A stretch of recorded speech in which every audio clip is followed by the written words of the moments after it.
Ladies and gentlemen, good morning. Let's see, just like school, put your fingers up. Welcome to our, I don't know what number it is, 8th legislative breakfast of the season. I'm Bill Scott from Addison County Farm Bureau and Vermont Farm Bureau. With us today is Jim Morris, who from the Bridport Grange organizes the meeting dates and gets it set up. And Charlie Roy in the back. Charlie, want to raise your hand? He's president of Addison County Farm Bureau. He's got some folders with him this morning that he'll maybe pass around, or you can grab one this Saturday night in case you want to get out and get on the dance floor and have a great spaghetti dinner. The Farm Bureau has a free dinner dance coming up. We'd like you to bring a dessert, especially if you're good at making desserts, or some canned goods for the food shelf. So come and enjoy the band and camaraderie, and anybody here I know is interested in agriculture because we all have to eat. So Charlie, those folders are right there. I'll just leave some flyers here on the table. Tell your friends. Feel free to come. You don't have to be a Farm Bureau member or whatever. We just put it on for people to get together. My daughter comes, brings my 4-year-old granddaughter, so kids are always there. Everybody is welcome. Please come. We put on a great spaghetti dinner. Bill starts making the spaghetti sauce a couple days ahead of time. We have a marinara, we have a hamburger, and then we have a hot sausage. So we should have something there for everybody. So please pass the word around. And again, you don't have to be a Farm Bureau member. Just come and have a good time. And we have a good band afterwards. Bring some friends. And you don't have, you can leave when you want to leave too. I know as I get older, I leave earlier. Anyway, most of you have been to these before, so I'm not going to probably explain anything new. Heidi? How many years have you been having legislation? How many years, Jim? I'm not sure. I think it's over 20, but I've been doing that. It's over 20. He's been doing it. It's been over 30. I remember coming in 1990. Yeah. Shoot, don't tell how old we are, right? Anyway, most of you know the format of this. It's a question-answer type situation.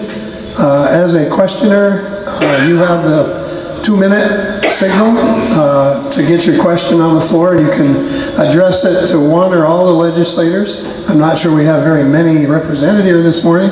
Chris is going to have to park by the mic. 2 minutes to get your question on the floor. Jim has got this, you all seen these, right? Somebody maybe seen that red light too many times, just under as you go through. Watch the red light, because that tells you the caution light will come on. You better be getting close to giving up here what you're talking about. They have 3 minutes to respond. Sometimes it might take more than that because some of the issues are complicated and I won't stomp on them too bad, but that's how it works. When you do come up to the mic, introduce yourself and what town you're from.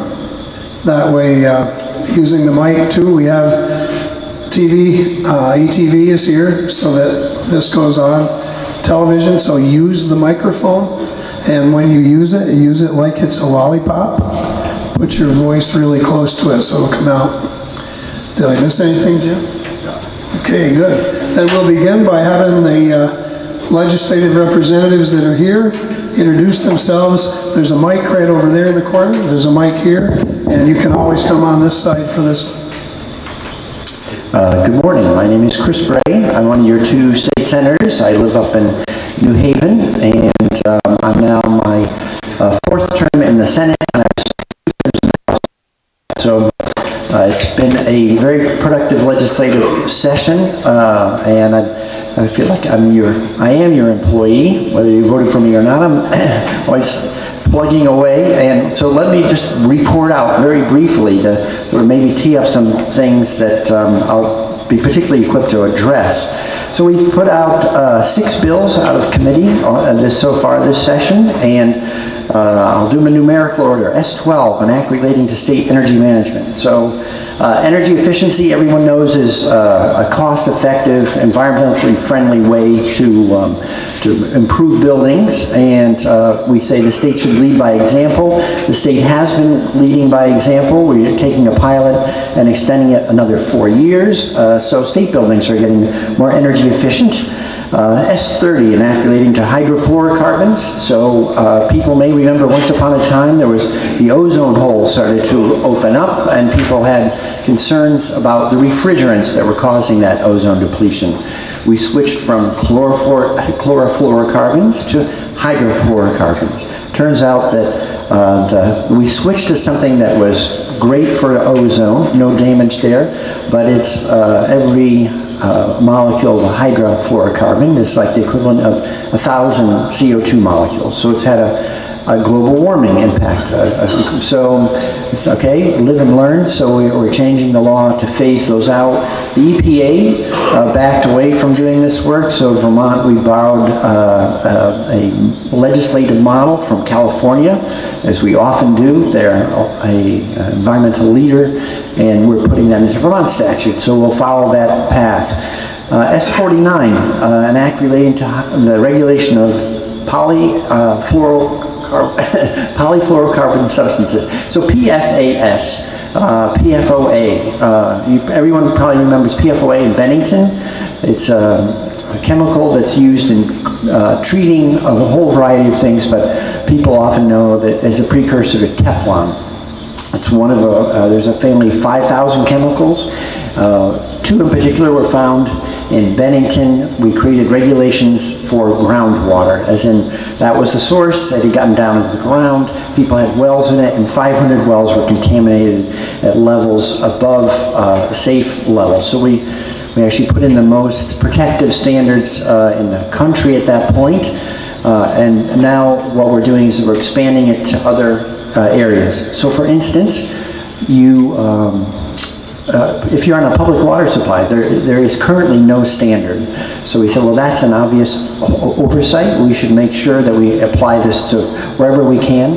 So we're applying it to public water supplies, and also we're figuring out it's getting into surface waters, lakes, rivers, streams. What's an acceptable level to swim in, fish in, etc. So we want to expand the protection to be comprehensive. Should I stop? Yeah, let's take some questions, Yeah. and if you get an opportunity to add to it, I would stay close to the mic though, Chris, since you're the only one here, I think. Anybody out here that's a legislator, representative, or a senator? Don't see any. So we have the best, only the best are left, right? Okay, anybody that does want to speak, please get up to the mic and do it like they do at the airports. You know, the next airplane that's coming in, stand there and be ready. That way we can get more stuff covered. Any questions? Got a mic over here, we got a mic over there. Of course, this could be a short meeting. We just came for a great breakfast. Thank you, Congregational Church folks, for doing this for us. Who's up first? Don't be afraid. Tim Buskey, you may have to lead for us. Good morning. I'm Glenn Andrews from Salisbury. And first off, I'd like to thank the legislature for dealing with a couple of real Salisbury concerns, both the fish hatchery issue and also the mosquito control issue that have been heating things up. But I have a question. We're in a dead spot here for cell service. And some 15 years ago or so, the church had contracted with a cell service to put a service in the tower, which has a huge sweep of this area. And all the engineering was completed. We were ready to roll, and the company went bankrupt. It was tied up in the courts for a number of years, and we lost our opportunity to put a cell tower in the church tower. I understand there's a push now in the state to improve cell service around the state, and I'm wondering if how we can get on the list of potential sites. I've tried to contact some people, and they just kind of shrug. I've also written to some cell companies, and they kind of shrug.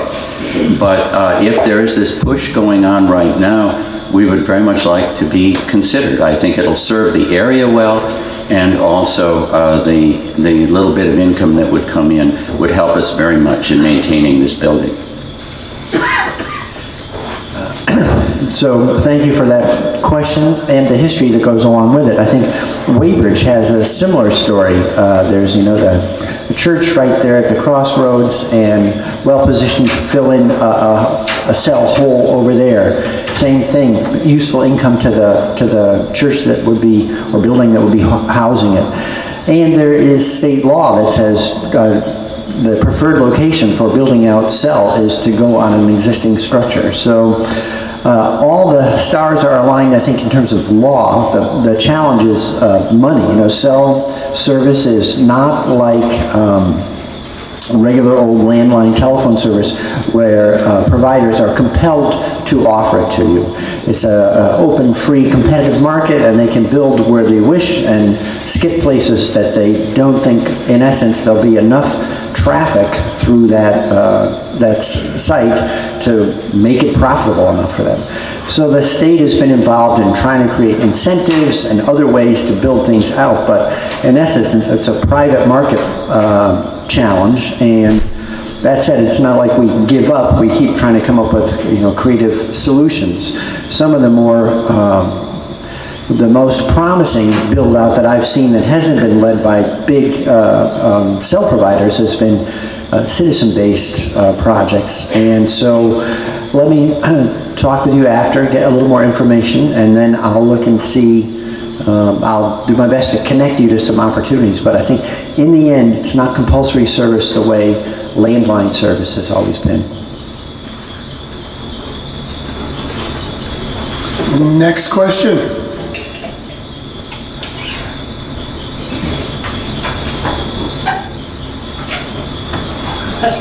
You're halfway. Get out to GPS and it'll.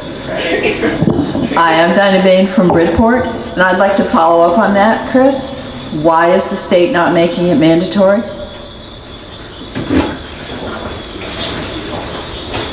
I think this goes back to federal law where the FCC treats cell service as a non-regulated service as opposed to a public utility. And so where someone, how those businesses, Verizon, et cetera, T-Mobile, what they decide to build out, they're basically, you know, like a normal business. They're profit driven. I'm not criticizing them for that, but they look for the best opportunities to make more money. And rural Vermont is just not that optimal space. So we have the hit or miss service that's really, you know, one of my greatest concerns is that more and more people are dropping landlines, and then they don't have access to 911 service when they need it. Does California have any regulatory structure that we could build on, even if the feds don't? Good question. I don't know, but as a follow-up to this meeting, I'm going to I was served on the Vermont Telecommunications Authority for a few years, 5 years back or so, and we made some progress in building out things like microcells. But the company that was, in other words, very small sets, something like they call them pizza boxes. You know, they put them on telephone poles. You put one every mile, and they have short range, but they're relatively inexpensive, and you could string them along. There was a plan to do 16 of them from Huntington Center, which has almost no cell service, all the way through to Bristol. But the Coverage Co., the company that was deploying these on behalf of the state, went bankrupt. Lori Cox Ripton, somewhat related perhaps. I had seen recently that there is some legislation that had passed to help with funding of internet connection in parts of the state, and which when I first saw that they were focusing on that, I thought that was great, and then I saw that it was just for like one section of the state. And I'm really curious about why only one section of the state is getting funding for that. I look at our communities and our situation in this state, and we talk about the demographics, both in terms of young people leaving the state. Well, I don't know that there are that many leaving, but we would like to have more young people in the state working.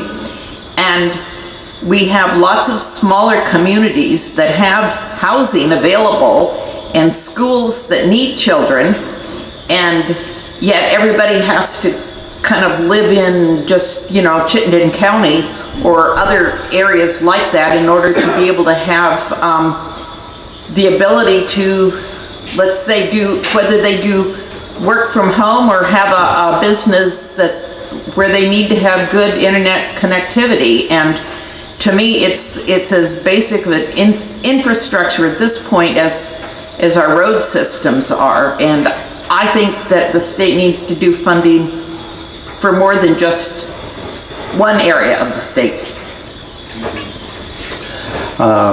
So I agree. You know, when we rewrote legislation about internet and connectivity, the speed that we built into that bill 4 years ago or so, I think it was 100 megabit service, up and down, symmetrical, so that it's not just fast down, which is really about selling you things like movies, but when it's symmetrical, you'll have the same speed up. And that was to make it a medium for exchange so that you could have real-time telemedicine, high-quality connectivity that would allow for things like remote medical care, as well as people say, well, I wish we had AP physics in my little local school, but they don't. But if you had a high-quality connection between the best physics teacher in the state of Vermont school system and 35 other classrooms, which sounds a little pipe dreamish, but it's not. We've been actually building out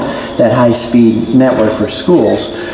So I think where we've run short is on money. You know, I think that as everything in the end, there are a lot of great projects that don't get fully implemented for a lack of adequate funds. The estimates I've seen run to the hundreds of millions of dollars to really wire the state at high speed.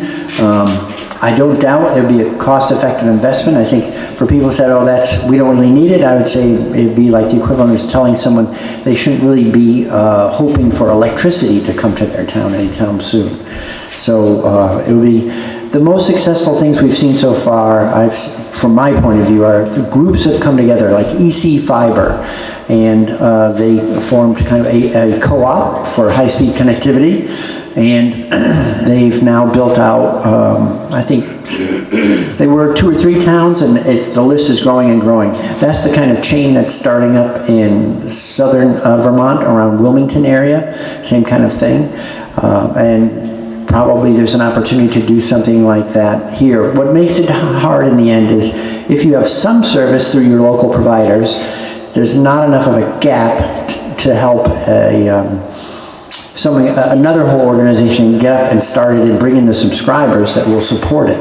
So if Comcast gave service to 50% of the homes, can you float a whole new effort with only 50% of the homes available to you to get to?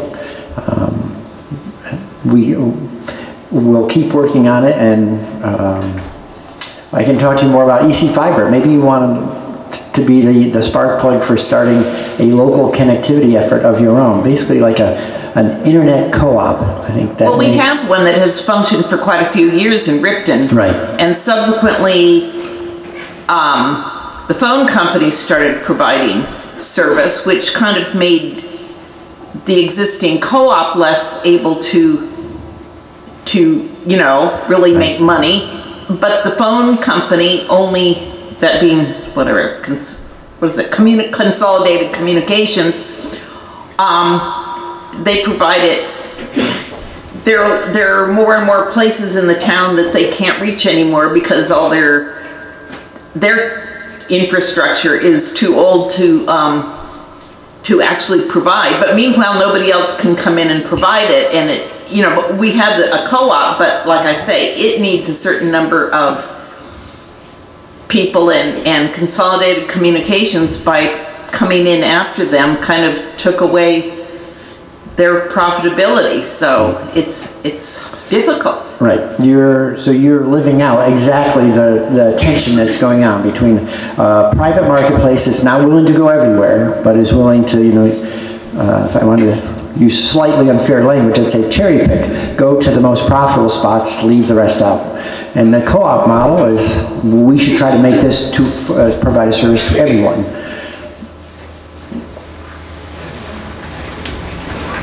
Thank you. Step right up to the mic. Give us your name. Dave Silverman from Middlebury. We hear a lot, and Chris, this is not an attack on you in any means. We hear a lot from legislators and the governor how, we can't afford to do the things we want. Things like investing in broadband in rural areas, which is critically important for attracting and retaining young people in these communities, which is something that, the governor had like a whole campaign about. We seem to find money for other things though, like the House just passed last week a tax cut for millionaires. They were raising the estate tax threshold, so right now in Vermont, when you pass away and you leave $3 million, there's no taxes. They want to raise that to $5 million to give a $160,000 tax cut to people who have more than $3 million in their estate. That we seem to be able to find the money for.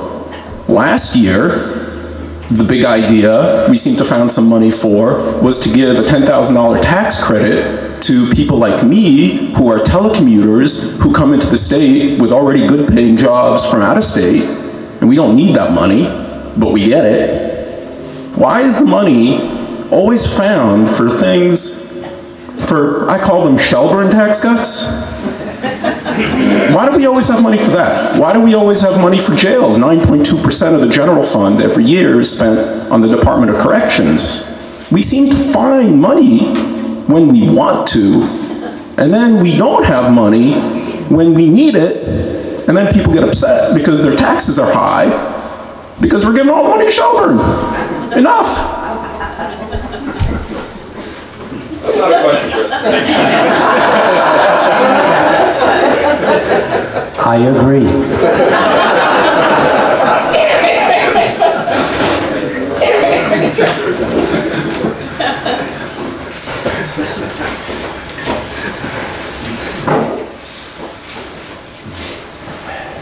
Oh, I'll step up. Poor Chris.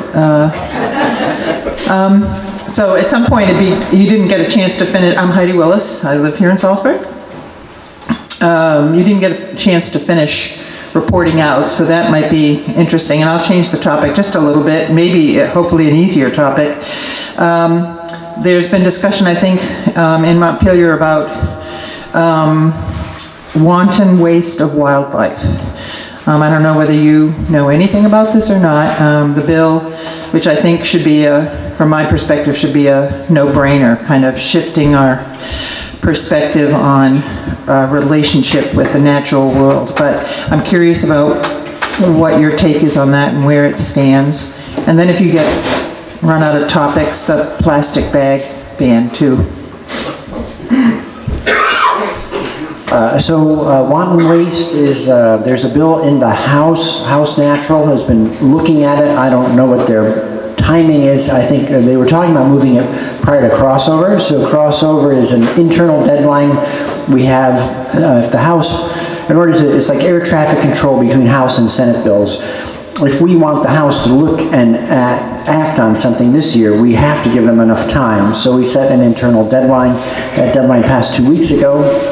The wanton waste bill did not come out, and I'm not sure what the thinking is there. But the topic itself is that if you're hunting, that you ought to, I think, basically sort of a respectful attitude towards the things you're hunting.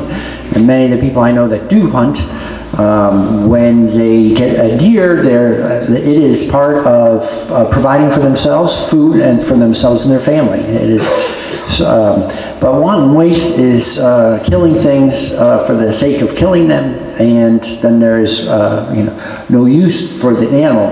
Where this came up recently was particularly around coyote hunts, and there are, I'd say, frankly for me, disturbing pictures when you see 12, 16, 20 coyotes nailed to the side of a barn as though they're vermin of some sort. They play an important role in the state's ecology, and it just seems, personally I see it as something quite brutal and to any living thing. So the bill attempts to eliminate that kind of hunting.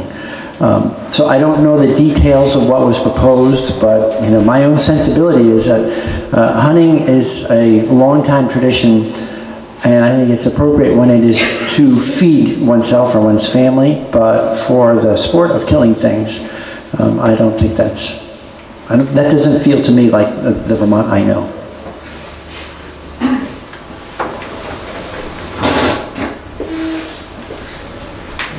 Can you go through your list, please?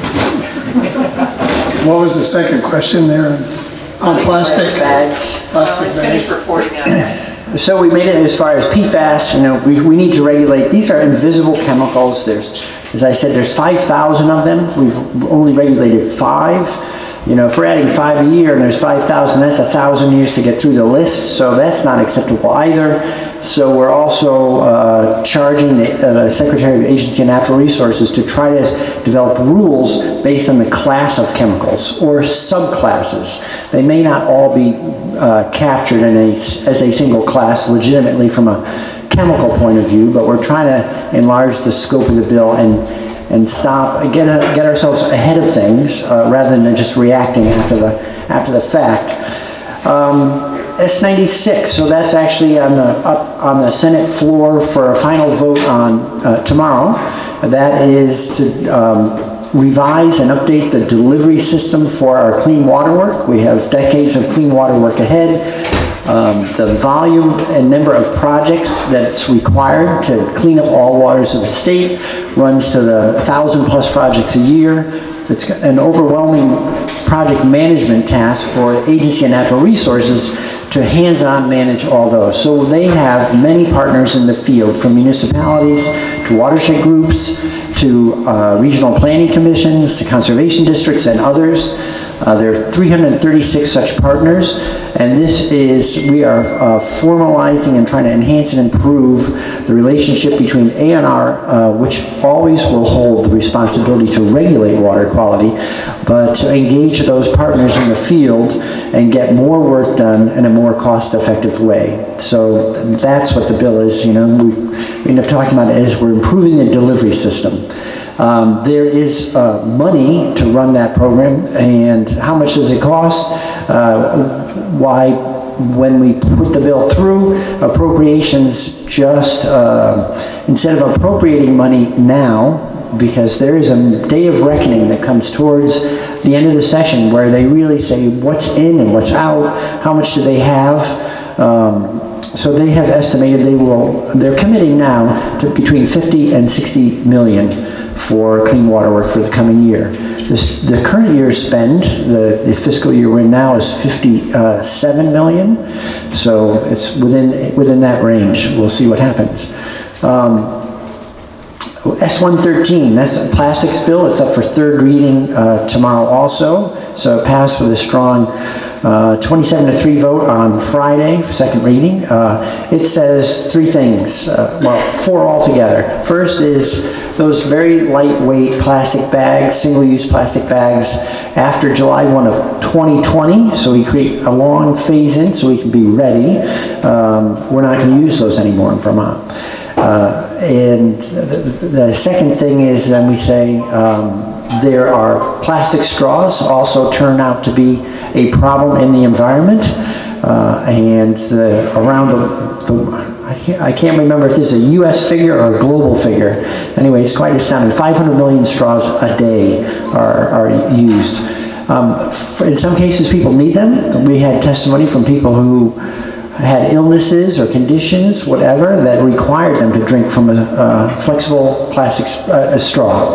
So he said, fine, but the vast majority are just stuck in drinks automatically. So the food service establishments will no longer provide them unless you make a specific request for one. So the third thing is what most of us call styrofoam.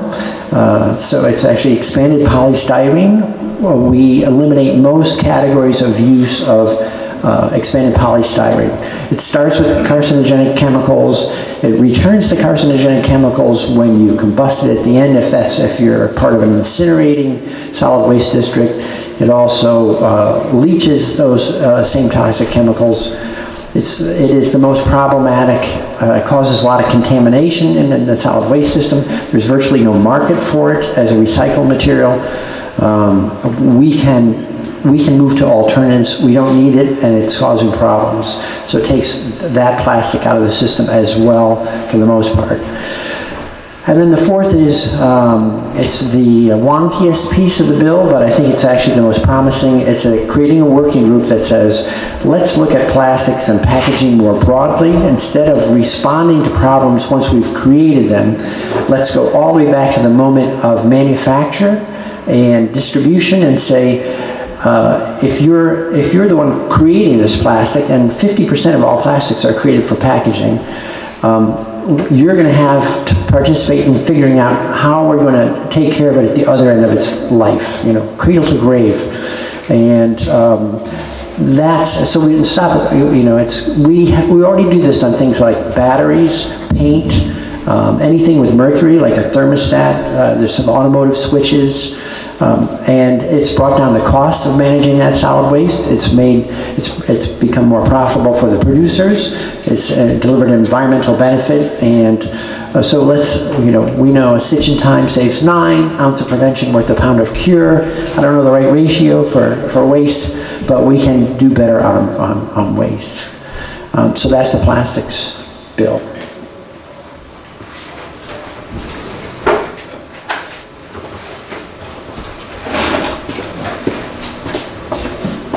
Spence Putnam, Weybridge. Chris, you deserve kudos for your multitasking. He's finishing his breakfast one bite at a time between the questions. I don't think you mentioned plastic bottles, and we've been dealing with this actually for, 35 years or so, since we put a deposit on soft drink bottles. And over the years there have been many proposals to update that. I think I heard several years ago that the nickel deposit would have to be raised to 25 cents to be the equivalent. So there's really very little incentive to recycle bottles, and there's none at all when it comes to single use. Well, there are all kinds of other beverages that have single-use bottles. So I'm wondering if there's any progress on that front. Did you finish yet, or do I need to keep going? That's okay. Thanks, I got 7 more blueberries in. So I'm feeling ready.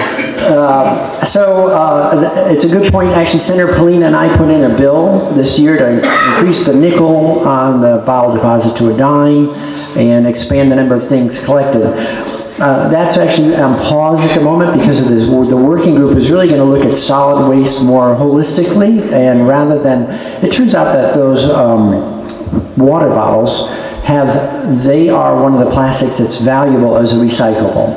So if we were to pull them out and push them into the bottle bill, that would be taking a source of revenue away from the solid waste districts that count on collecting that material, gathering it up, bundling it, and shipping it, and helping cover some of their costs. So we don't want to, if we're going to adjust that, I think of the solid waste system as an ecosystem. Every time you touch anything in it, the effects ripple through. So we're going to use the working group to look at exactly that question.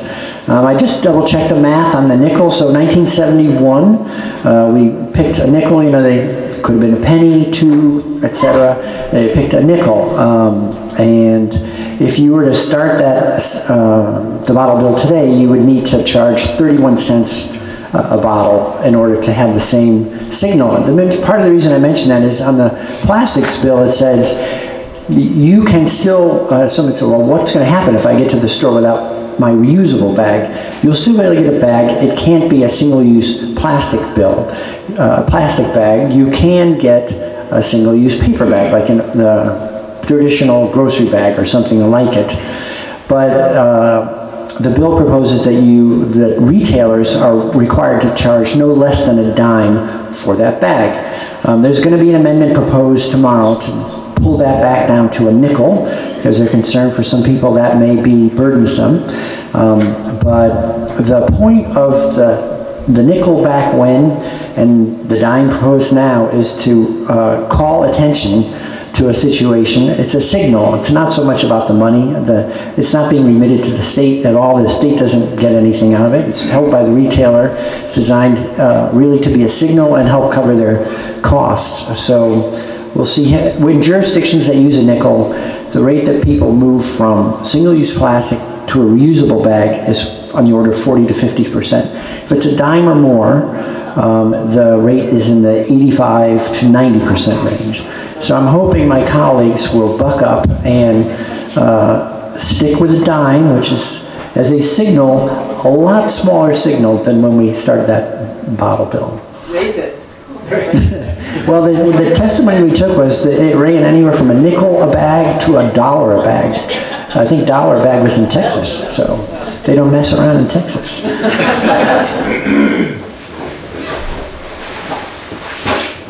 I wonder how the cornstarch bag would work out, the biodegradable ones. Certainly use less petroleum. I'm sure Maybe not. create solutions. Ed Payne, Redport. I'm curious, I know there was some discussion on the, well, I call them the idiot lights, but the check engine lights, and some relief for us less affluent people who have older cars, and I know there was going to be there was discussion on it, but I never found out what was done. Could you fill me in on that, sir? How are you? So the Senate Transportation Committee brought through a bill, S-84, earlier this session that said if you have a vehicle that's older than 10 model years, you are exempt from the emissions test. And the reason given was that older vehicles are no surprise, more apt to fail the emissions test. And so the thinking was if you're driving an older vehicle, you may well be driving it because you can't afford something newer, and so it could be a burden for you to be required to make the changes in order to bring your car back into compliance. There is already the ability to give someone a year's deferment on, they get one more year, a sticker for another year if the estimated cost will be $200 or more to bring that car into compliance. But $200 actually I don't think goes too very far on most auto repairs these days. So it's really a balancing act. I had actually proposed that they push that threshold out to 15 years. And so because it would help us retain about 2/3 of the emission reduction that we get by running such a program. It's questionable whether or not the EPA will allow for the 10-year extension, the exemption for any vehicle 11 years old and older. There's no other state that has that provision in this region, so we'll see how that goes, but that's the status currently. And that bill was sent over to the House. He's a walking encyclopedia, isn't he?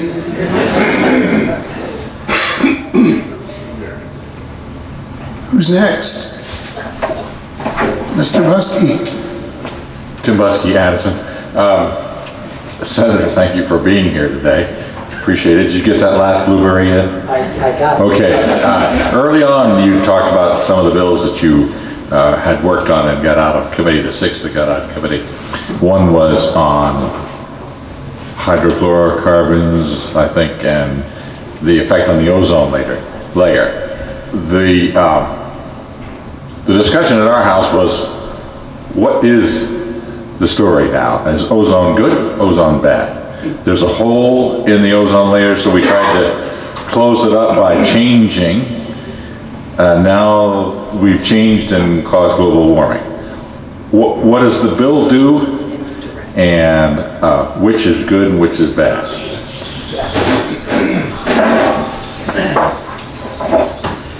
Thank you for that, because we end up talking about a lot of different things, and it can get a little confusing with who's on first, what's on second. So the ozone is a natural layer in the upper atmosphere. It serves as a filter for radiation, natural radiation coming from, I think, primarily the sun. So it's a protective layer. So when we found chemicals that were reducing the ozone layer, that was the issue. So one of the chemical families were refrigerants, and those were the chlorofluorocarbons that back in the, I think it was the 70s actually, at the Montreal Protocol was put into place to move the planet off of chlorofluorocarbons, CFCs. One of the replacements that was developed in the intervening years were these HFCs, hydrofluorocarbons, and they don't have that negative impact on the ozone layer. So the planet is restoring the ozone layer on its own. So that's good news. What no one appreciated at the time was we weren't really talking much about greenhouse gases and global warming. And it turns out the global warming power, GWP, that's how they rate different molecules floating around out there, of HFCs is 1,000 times that of carbon dioxide, which is usually 1 on the scale. So I said, okay, we made our best guess, as to what a good idea was. Now we learned something, live and learn. Let's phase down the HFCs. So right now we're on this phase down of those, replacing them with substitutes that have, where the hope, of course, is that those have been adequately studied and we'll know that the substitutes are more benign than the HFCs being replaced. Excellent, thank you. Next, don't be afraid to walk to the mic. I get less nervous when I see somebody ready to speak. Millard? I'm Millard Cox. I live in Ripton. And I wanted to ask the senator what his thoughts are about the fact that the people voted in a large majority of Democrats and progressives in the State House this year. And what do you think the expectations of the voters are? Like, why did they do that? And I also wanted to bring up 2 topics. One has to do with minimum wage. I'm sure that you're aware of the families that struggle with the current financial situation and how difficult that is for them and their children. And I also wanted to ask you about what the state of any kind of health care reform is right now. So you get 9 minutes, Chris. All right. I'll do the three questions I think I heard. So why did voters vote the way they did? I would never presume to understand exactly how voters make their choices, for what reasons. I think although the pendulum swung to the Democratic side, I don't think it was necessarily a vote for Democrats per se, but for the platforms that many Democrats ran on. And they tended to include some of the things you listed. For instance, the health care and living wages, or at least a boost in the minimum wage. So the Senate has already passed, again, a $15 minimum wage. It's phased in over 6 years. to people who worry about the impact of it, I'd say it's a pretty long phase-in. And for people who are leaning the other way, saying there's another whole group that say that is too slow to help folks at the lowest end of the wage scale to make enough additional money to live a little more securely, really. And so we could talk more about the pros and cons of that, but I think most people, the model we have these days is if you have two people working in a family, that you would expect to be able to make a decent living. And there are a lot of people with two people working in a family. They may be working more than a single job each, and yet people are living insecurely.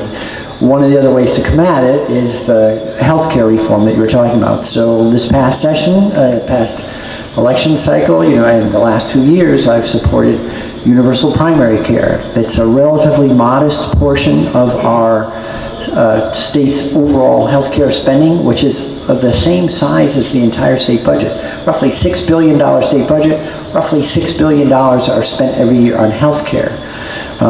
So the 6% of our spending on primary care is what, there's a universal primary care bill proposed, has something like 50 sponsors in the House, has not moved, as best I can tell, at all.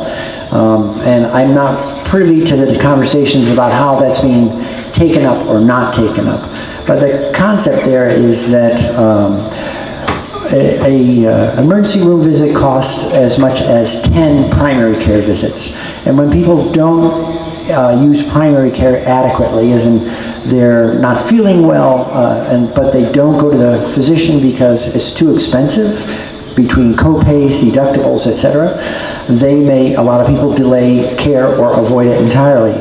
And if you treat early, it's far less expensive. So the goal of universal primary care is to make that care accessible 100% to every Vermonter, no questions asked. Some people say, well, we're going to pay for that. And yes, we're going to pay for that. We're already paying for it. The notion is that if you get people in getting that care in a timely manner, they will have less need later on to come in for more costly care, less apt to end up hospitalized for something that was treatable had it been treated earlier. And the estimate for how much it would cost, it would take about 6% of our healthcare budget to cover all primary care for every Vermonter, including mental health and including addiction treatment. So I think it is something people go, well, I still don't know if we could do this, but I remind us that since the 80s, we've had Dr. Dinosaur, where we said, we're creating a universal care program for all children. Now it's worked so well for so long, we forget that we figured out how to do that. We don't give ourselves credit for running a system that's cost effective. It also provides health to mothers throughout pregnancy and after. So it is a very cost effective program. We've managed it for decades. I think we could give ourselves, learn from that success and apply it to primary care. I'd love to see the House move that forward.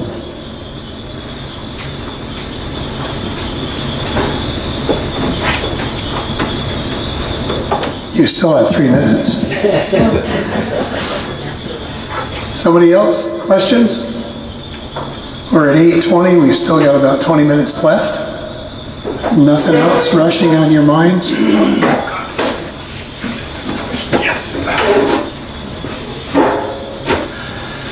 Andrew Pizzula from Middlebury. I hope the lake's thawing out. The boating seasons should be starting soon. So I'm wondering where the parcel bill for lake cleanup is. Is that moving along? Will we see a cleaner lake soon?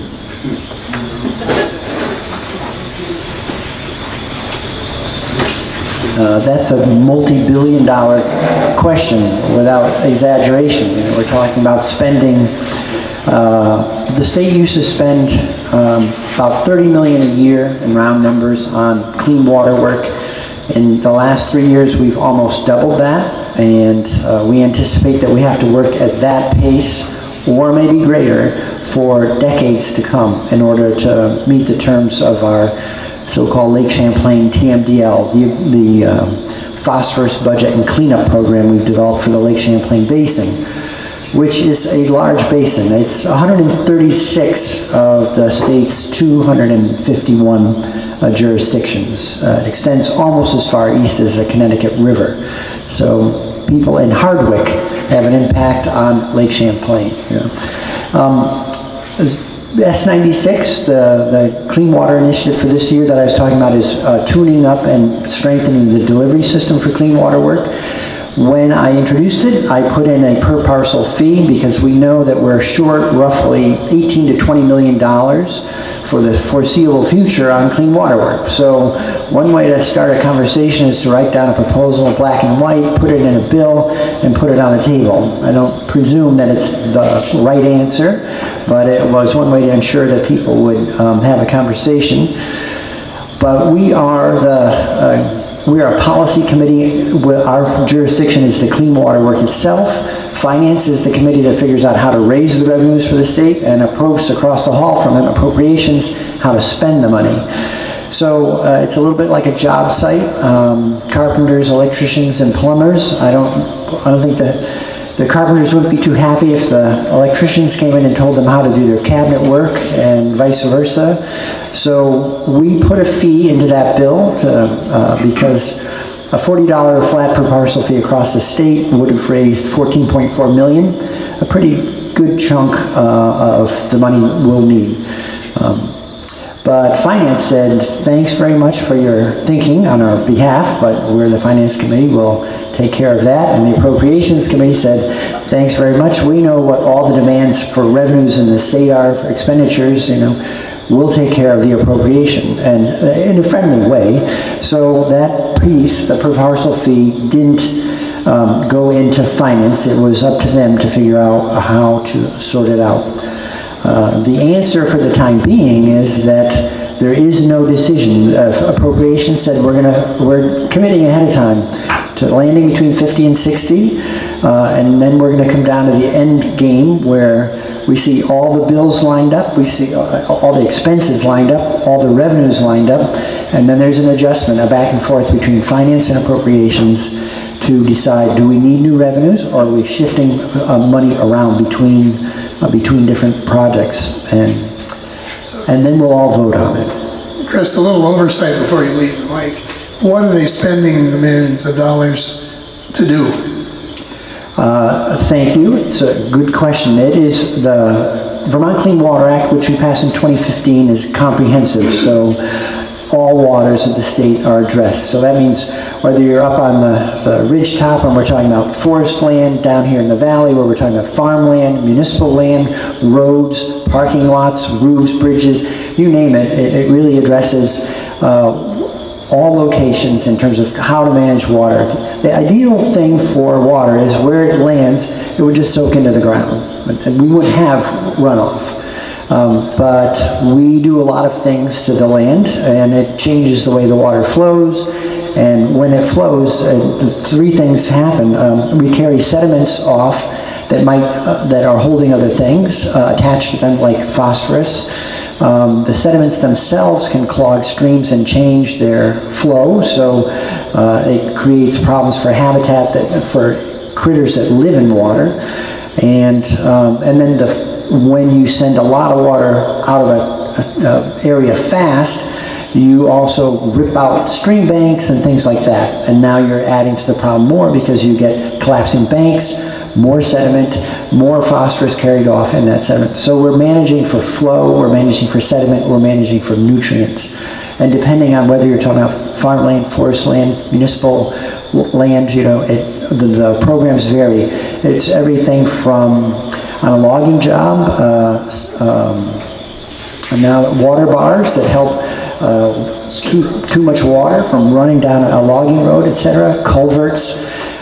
In farmland, it's things like moving from moldboard plowing on most of the acres to increasingly doing no-till planting, where you leave a cover crop on and plant through it, so you have that cover crop stabilizing the soil.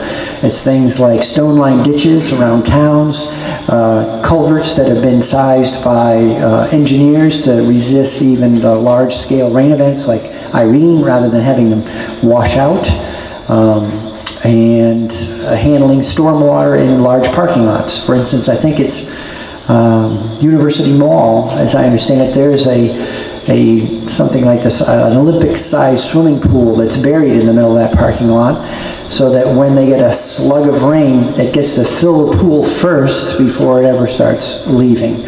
So we're trying to slow water down. So and then last but not least, wastewater treatment plants all over the state. A lot of them were built in the 50s and 60s. Many of them are aging and need to be replaced.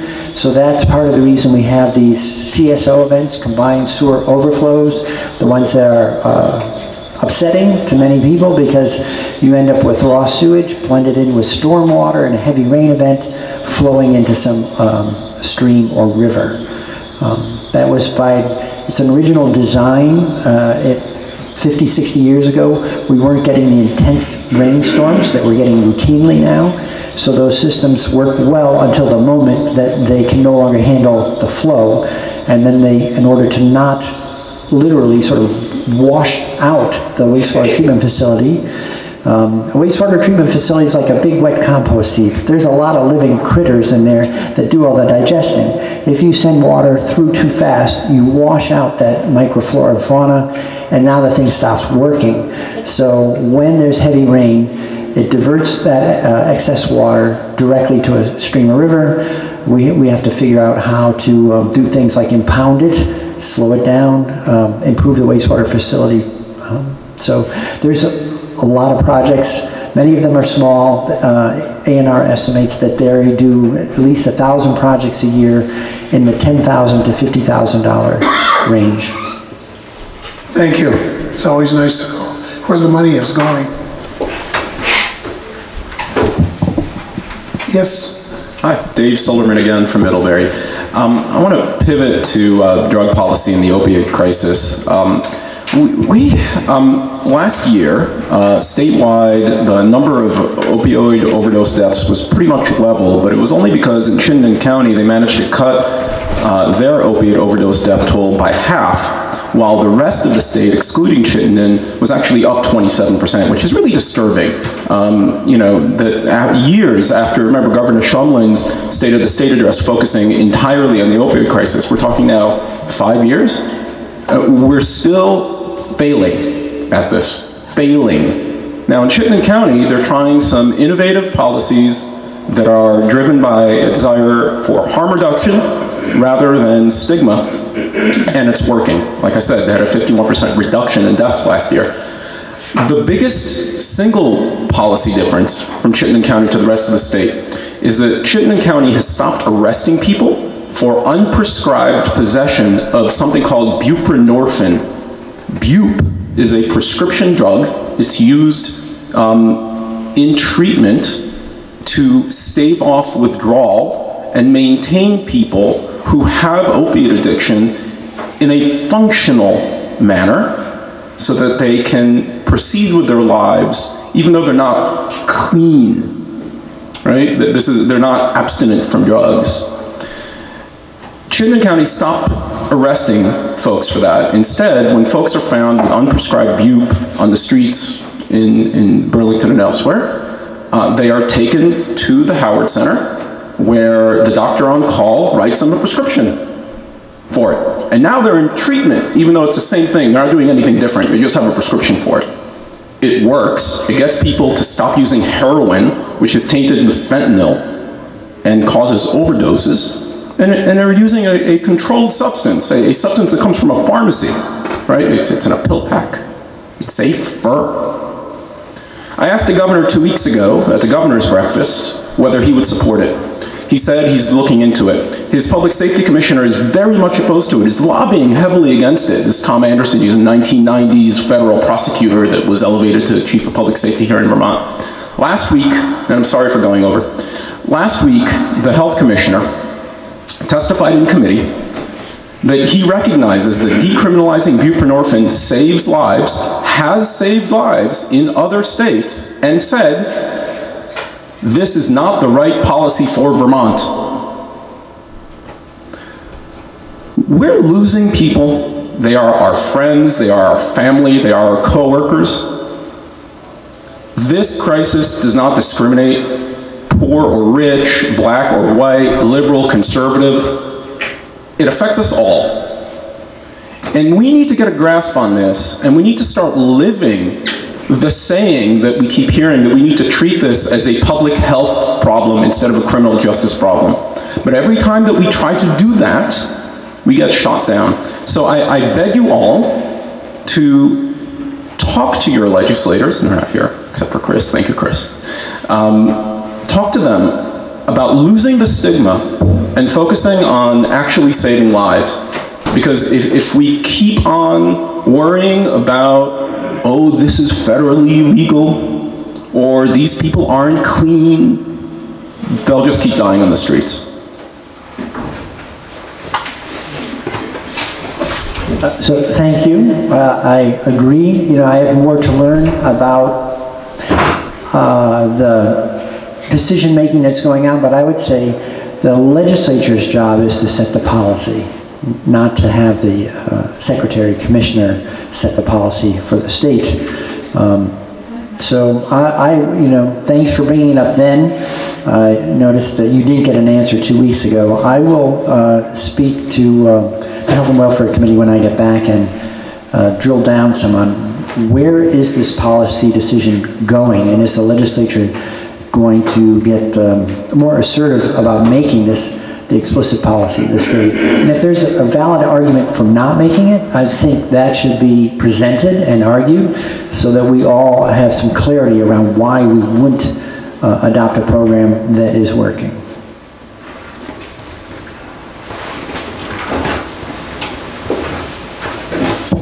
Thank you. I was going to talk about something else, but I just want to say I went up to Montpelier for the H-162 to hopefully that we pass out of the House. It was not, and it was referred to the Human Services Commission. So I guess we need to find out who to write to and who to lobby there. So I'm wanting to say something that's been on my mind for a while. The legislative breakfast sponsored by you and the Farm Bureau is so important. And I'm so glad Chris always comes, but the House representatives are not coming. And I don't know what to do about that. I was just thinking I'd call them and find out where they are. I can, Peter Conlon emailed yesterday because he said he knew that I attended oftentimes, and the switch up got him. He had already made a commitment for today, and so the switch up was, I think right now got people. But I agree that it would be lovely. I think they think that they're just responsible for their constituents that vote for them, but they're passing state laws, and we all need to know what's going on, and they need to be here, and they're all in different committees. So the healthcare committee, we want some healthcare answers. I mean, thank God Chris is up on everything, but they need to come. They're voting laws for all of us. And I understand the Middlebury representatives actually have their special meeting with their constituents on the same morning that we do. I mean, that doesn't make any sense. I think that's what I was told. Is that right? That's right. So that's right. So, and I know our House representatives from Bristol, they have their monthly meeting for their constituents. It's just at a different time, but this is great because it's nonpartisan. You're really getting the scope, and you should go to every town because it's Addison County, and we should all know the issues. Thank you. Well said. Got time for a couple of more questions. Spence? Well, two things on that topic. One is that our legislators do tend to be quite responsive to constituents who knock on their doors, so I recommend that you get in touch with them. The other side of the coin is that they are very underpaid for the work that they do. They put huge amounts of time into it. So I think I can sympathize with them for not showing up at every one, but I agree though, I think they represent all of us. I've always felt this way about the federal government as well, that they claim if you're not a resident of Texas, you can't contact a congressman down there. I just think that's ridiculous. You're right, they do represent all of us. Now I'm going to go on dangerous territory here and try to answer Millard's question. I think one thing that explains the shift in the legislature, or the way people voted, let's say, is the hope that our legislature would do something to confront climate change more directly. And there are a lot of things that could be done about that. Many of them are very expensive, very unpalatable politically. The more I look into this, the more I realize there are a lot of little things that we are doing. So, Chris, you can roll out a laundry list if you like. One, because I think many of the laws that are being considered do take into account the effect on climate and on our environment. One that I think really has a double benefit is weatherization, because weatherization of homes reduces emissions by reducing the amount of energy you need to keep your house warm. And it also reduces the cost to a homeowner. So even though that's a costly thing, it's well worth the investment.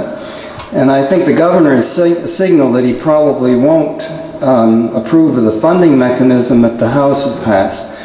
I hope whoever said that is wrong. I hope he does approve it. It's a small increase on the tax on fuels used for home heating. But if he won't go for that, does the Senate have a different answer? And what other things are being done about climate change?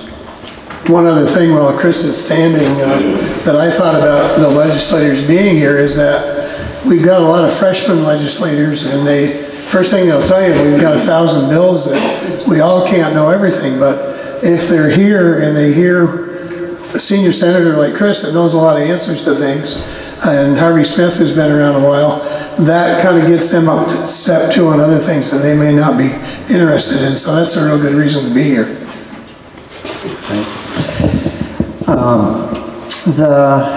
So energy use and climate change issues. So it's one of those things that I think probably everyone has heard enough times to understand it. It's hard to feel it exactly, that we're in the midst of a really dramatic change in climate, and that we're at a record rate of losing species. You know, there's a mass extinction going on, but when things disappear, you may not notice their absence, and it's happening at a scale. Usually climate changes are on a geological time scale. We're doing something that, as best we know, is really unheard of, the rate of change. All that said, people tend to live in the here and now, so when we talk about weatherization, so I have a weatherization bill in, S-171. We're Natural Resources and Energy Committee. I did almost exclusively natural resource work through crossover. For the home stretch, we're doing almost exclusively energy work. So to Spence's point, weatherization, we know it saves people money, it reduces environmental impacts, it's cost effective, it's been referred to for decades as the low-hanging fruit in terms of changing our energy profile, and yet we have a program that it trickle feeds the program. So if you look at Efficiency Vermont, we were the first state to have a statewide energy efficiency utility. It's a model that's been adopted around the country and actually around the world. We're modest enough, we don't tend to notice that we actually have one of the best efficiency programs really on the planet that started right here. If we were to fund weatherization at the same level that we fund our energy efficiency utility, we'd have to increase that 2 cents to 22 cents. And yet we're just talking about going from 2 cents to 4 cents total, another 2 cents.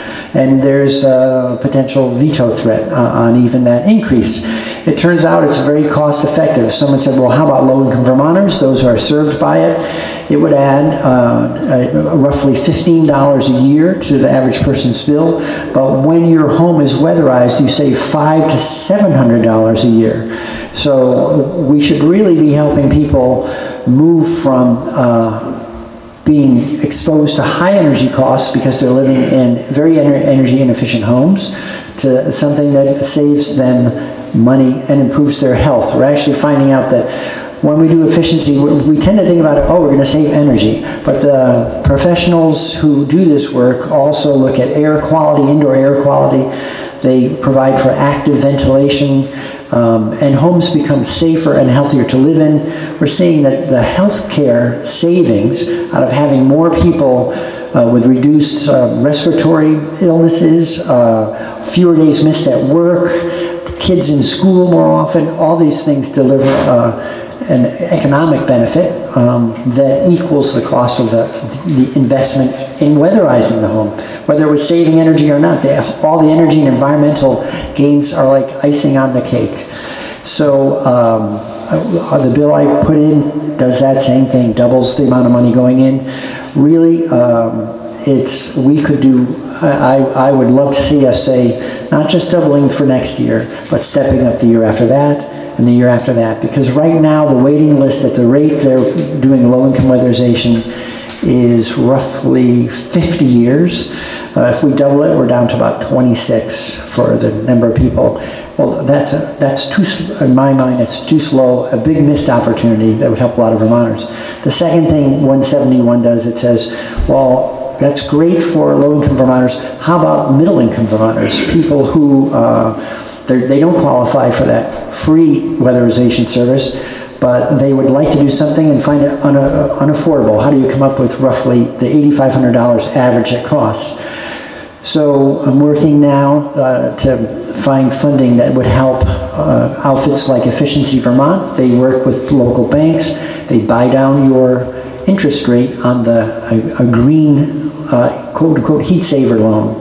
So you might have a rate as low as 0.99% or 1.9%. Basically an interest rate that's less than inflation itself to make that money as affordable as possible.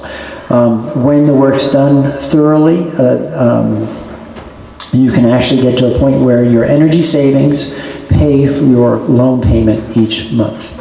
So again, the question is, why aren't we doing more of it? We're trying to figure that out, eliminate the obstacles, and not just double, but double and double again the rate at which we do weatherization.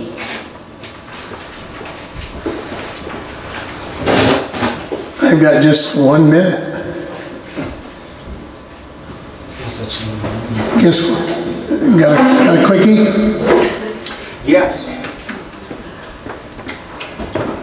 I want to come up here and brag again, Andrew Pizzula. We turned out 64%. So Millard's question, why did they vote the way they did? We had over 100 volunteers come through Democratic headquarters in the days before the election. We had 1,000 conversations taking place. We had the inspiration of our leadership, Chris Bray, Ruth Hardy, and all those others, and that's why they voted. We did not let them stay home, all right? Now you're saying, well, 17,000, where's the other 8,000? That's only 2/3. Next time, okay? We have a goal, 80%. You want to help us out? Knocking on doors, making phone calls. Thank you very much for being here today. Next week we'll be at Weybridge Congregational Church. That's the famous pie appreciation day there. And don't forget the Farm Bureau Ag Appreciation Dinner Dance this evening. There's a flyer that Charlie will give you on the way out in case you're interested in coming to dinner or coming to dinner and shaking a leg. Thank you very much. Take care and have a great week.